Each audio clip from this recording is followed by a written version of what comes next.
Les tessitures vocales masculines.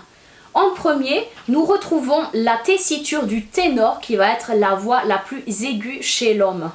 Ensuite, nous avons la voix du baryton qui est une voix masculine plus grave que le ténor, mais plus aiguë que la voix de basse. Parmi les différents types de voix d'homme, le baryton est la plus répandue. Sa tessiture s'étend environ du sol 1 au sol 3 et il peut atteindre aussi bien des notes graves que aiguës. Cependant, il sera plus à l'aise sur des notes intermédiaires. La voix chantée du baryton est similaire à sa voix parlée. En sous-catégorie, sur la tessiture du baryton, nous allons trouver le baryton martin qui a une voix plutôt aiguë, agile, mais qui se situe entre le ténor et le baryton.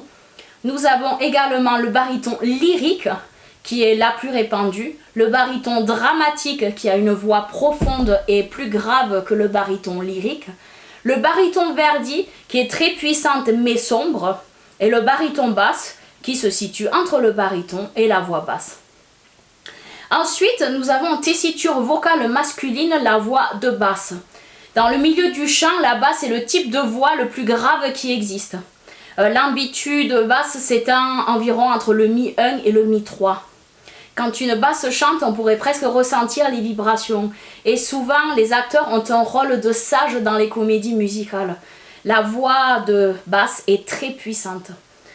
Enfin, nous allons voir les deux types vocaux les plus rares chez les hommes, qui sont notamment le contre-ténor, qui est une voix masculine rare. Lorsqu'il parle, le contre-ténor a une voix de ténor ou de baryton. Cependant, quand il chante, il fait appel à sa voix de tête, ce qui lui permet d'avoir une amplitude vocale plus large. Et enfin, nous avons le ténor au contre, qui a une tessiture très ample, notamment parce qu'il sait faire usage de sa voix de tête. Par conséquent, il peut atteindre les notes les plus aiguës possibles pour une voix d'homme. C'est un type de voix qu'on rencontrerait dans les opéras tragiques, mais malheureusement, il se fait très rare.